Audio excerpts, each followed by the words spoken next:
I was speaking recently on the subject everything digital to a group of professionals in Lagos, and one of the audience members in his comments mentioned something very profound, which has inspired me to express my thoughts further. To paraphrase, he simply said, when organizations large and small like his are faced with very tough financial times, especially against the backdrop of our difficult economic challenges as a country, the first costs that they immediately want to cut are training, newspapers, cable TV subscriptions, and then the cost of paper.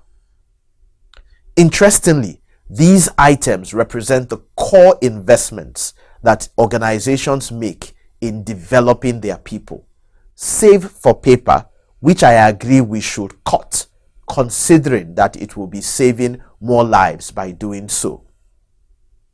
Now, as I have reflected on those comments over the last few days, the challenge before many organizations like his is, what alternatives do we have? How can we still manage to keep our employees educated and well informed while significantly reducing our costs and without compromising the quality and impact of the knowledge and education that they receive? Going digital can make the difference, and organizations need to embrace the opportunities that digital products offer in providing learning that is scalable, affordable, and still of the very highest quality. Organizations can also use digital platforms to incubate and transmit knowledge and take advantage of the plethora of digital services now available in the marketplace. The idea is simple. Going digital will help you cut the cost without losing the knowledge and impact. On a macro level, digital represents a huge opportunity for our society.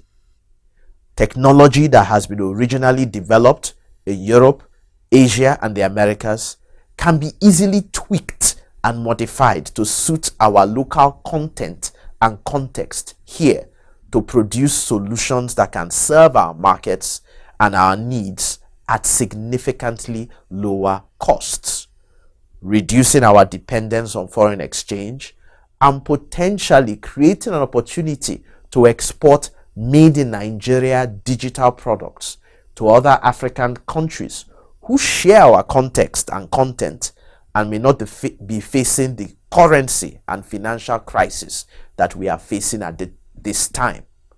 With digital, therefore, opportunities abound.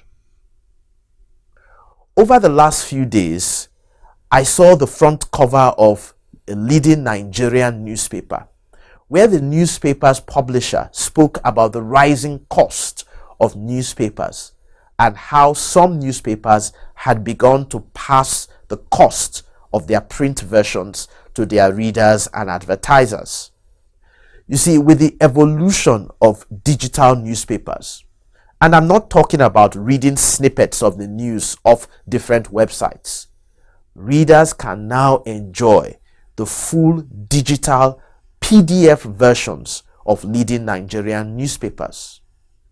This will, over the long run, allow newspapers to focus on content and spend less on newsprint and distribution. Readers can indeed pay less as subscribers to these full PDF versions of newspapers, as some are already doing, and indeed everyone will be the better for it. Lower cost, more value, same knowledge, and of course, less paper. When organizations are faced with tough economic times, as we are currently experiencing, we tend to take drastic measures like cutting the cost of training and sometimes eliminating training budgets or reducing them to the bare bones. Interestingly, history has proven that organizations who thrive in difficult times are those that have developed the DNA of innovation, which is actually comes from self-motivated learning that is actually better achieved when employees have a plethora of relevant and impactful learning resources at their disposal. So, instead of eliminating training altogether, forward-thinking, innovative organizations have made the digital switch, taking advantage of interactive e-learning, audio and video workshops, and other self-paced learning tools and resources delivered via a digital platform. So, you can cut the cost of training, but you can significantly increase its scale and impact without compromising its quality by moving from classroom-based facilitator-led training to electronic learning platforms, reducing the cost but not the knowledge.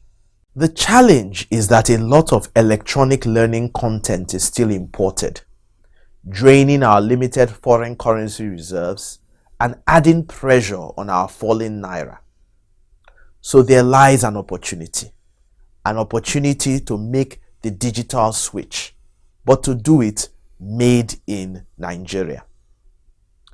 Made in Nigeria is making significant waves. You may have seen the advert from a leading international hypermarket chain in Nigeria calling for local suppliers to fill their shelves, which will empty out in a couple of months since imports are no longer that attractive. So, if Made in Nigeria is making waves in household goods and items, it can make a difference in organizational learning when we make the digital switch. Who wants to hear about Jack and Jill in a Nigerian telco, bank, oil company, or PFA? What we want to hear is about Funsho, Chinwe, and Hassan in our e-learning that is authentically Nigerian.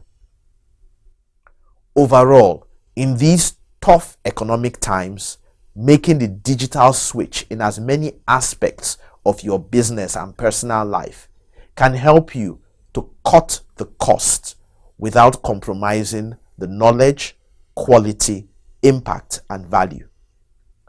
Think about this: deepening internet penetration, more affordable digital devices, and the growth of social media and e-commerce. Huge opportunities exist for you to cut the costs, but not the value.